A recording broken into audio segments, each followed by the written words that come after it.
Au nom du Père et du Fils et du Saint-Esprit, Amen. Que la paix et la joie du Christ ressuscité soient toujours avec nous tous. Chers amis, nous continuons avec l'évangile selon saint Matthieu, chapitre 24, du verset 26 au verset 31. C'est l'avènement du Fils de l'homme. Vous êtes toujours en compagnie de Marie-Louise Mumararongo.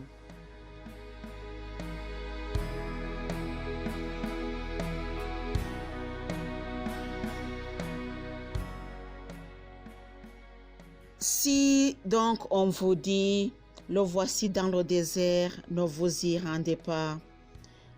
Le voici dans les cieux retiré, dans le lieu retiré, n'allez pas le croire. En effet, comme l'éclair part du levant et brille jusqu'au couchant, ainsi en sera-t-il de l'avènement du Fils de l'homme. Où que ce soit le cadavre, là se rassembleront les vautours. Aussitôt, après la détresse de ces jours-là, le soleil s'obscurera, la lune ne brillera plus, les étoiles tomberont du ciel et les puissances des cieux seront ébranlées. Alors apparaîtra dans le ciel le signe du Fils de l'homme.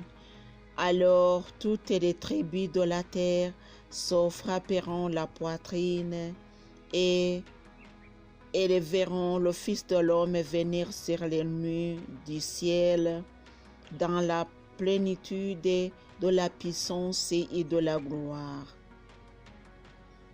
Et il enverra ses anges avec la grande trompette, et des quatre vents d'une extrémité des cieux à l'autre, ils rassembleront ses élus. Tel est l'évangile de Jésus.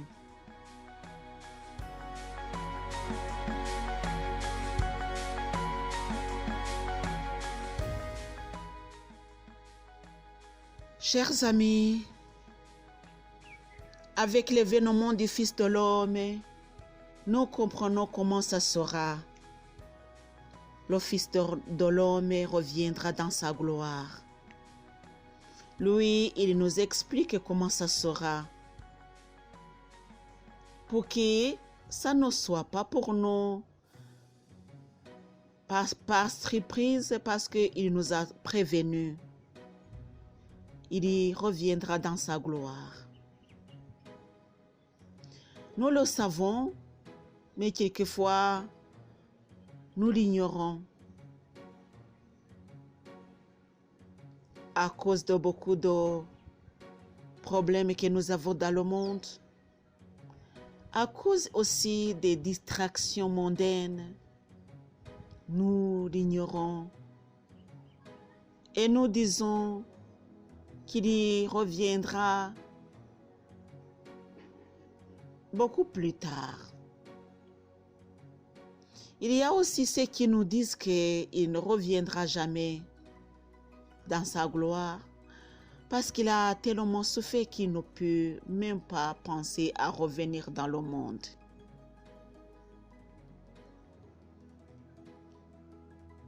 Tout ça, ce qu'on dit, tout ce que nous disons dans nos cœurs, ce sont des mensonges.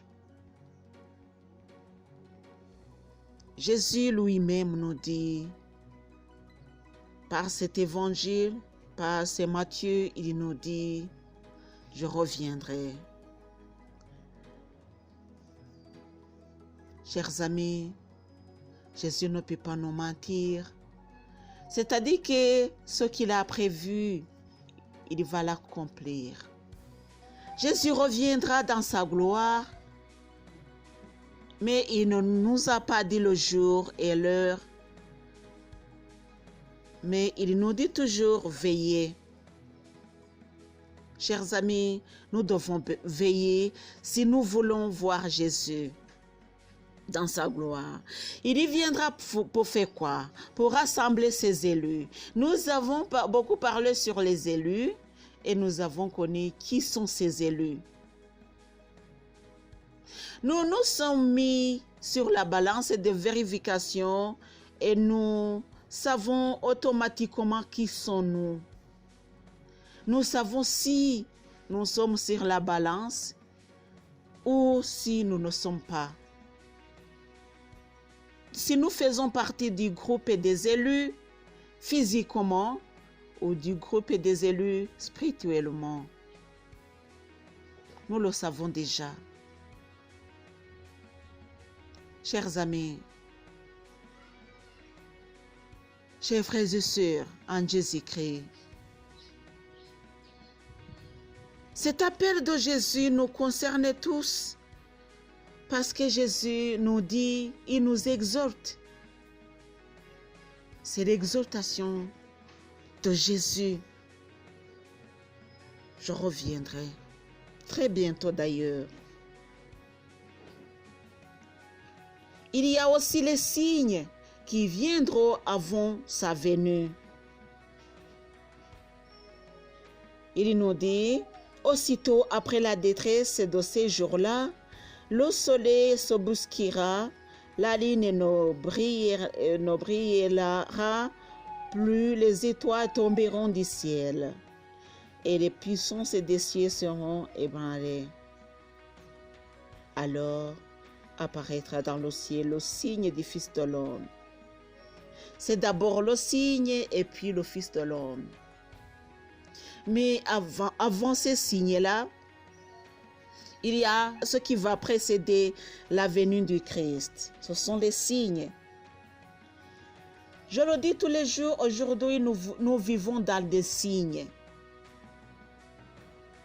Ce que nous dit Jésus sont toujours dans des énigmes, mais ce sont des signes. Alléluia. Ce sont des signes. La lune ne brillera plus, les étoiles tomberont, mais voir tout ça, ça nous demande un certain effort. Si on nous dit quelque chose apparaîtra sur les nues de la terre, du ciel, c'est-à-dire qu'on va lever la tête pour regarder dans le ciel ou bien sous le soleil. Il y a beaucoup de miracles qui s'opèrent sur le soleil ou bien sur la lune, mais très peu d'entre nous le voient.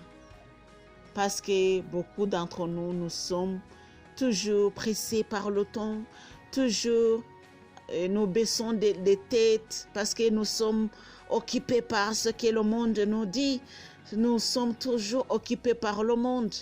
Mais il nous faut aussi lever nos têtes pour regarder sur le nu, parce qu'il y a quelque chose qui peut se faire sur le nu que tu ne vois pas, parce que tu n'as pas levé la tête. Chers amis, Jésus va revenir. Que tu le saches ou non, que tu le crois ou non, la Bible dit la vérité. Il va revenir. Je remercie le Seigneur parce qu'il m'a mis dans le nombre de ceux qui croient en lui. Je crois, quelquefois, il m'est très difficile de lui suivre comme il le faut, de faire de bonnes actions. Il m'est très difficile. Mais quand même, je sais ce que je dois faire. Je sais ce qui doit me caractériser dans ce monde de ténèbres. Je sais ce que je dois être, la lumière. Je sais. Le problème, c'est d'accomplir, mais j'essaie et je sais. Alléluia. Chers amis, le Fils de l'homme viendra dans la plénitude de la puissance et de sa gloire. Et lui, il enverra ses anges avec la grande trompette. Et des quatre vents, d'une extrémité des cieux à l'autre, ils rassembleront ses élus. Ces élus seront rassemblés et ils chanteront l'hymne de gloire. Ils chanteront le nom de Jésus qui les a sauvés.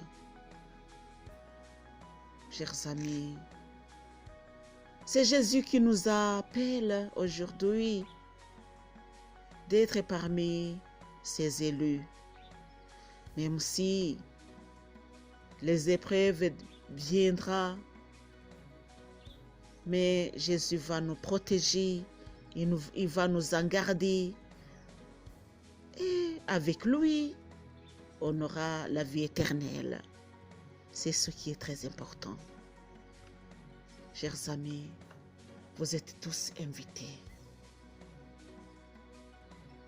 Vous êtes tous invités à la table du Seigneur, puisqu'il viendra pour rassembler ses élus. Alléluia.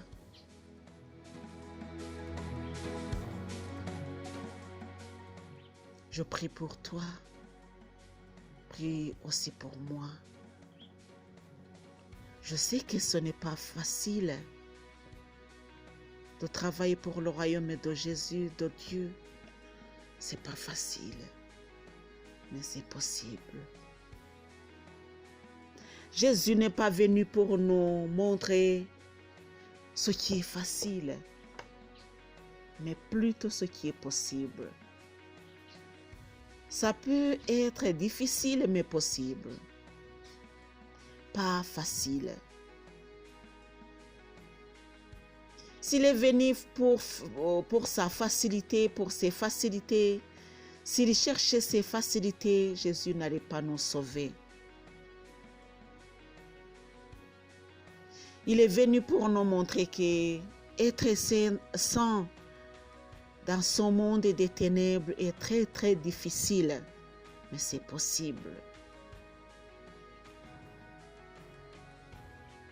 Dieu ne nous demande pas de faire l'impossible, non.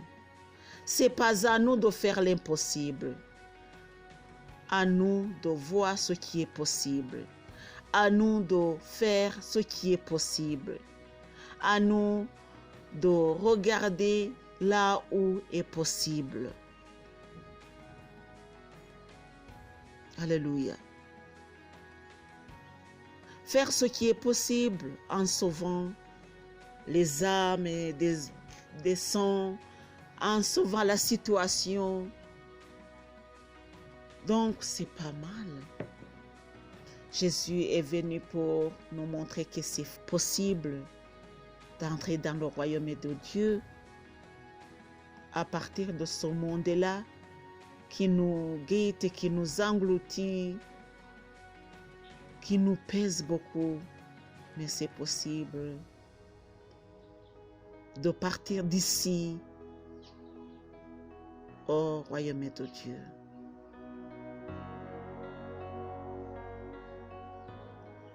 Chers amis, ne soyez pas pris par le monde, par des distractions mondaines pour ne pas aller à Jésus.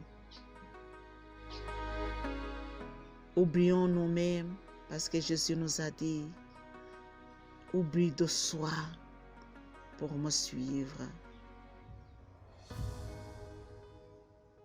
Que Dieu te bénisse, mon cher et ma chère. Au nom du Père et du Fils et du Saint-Esprit. Amen.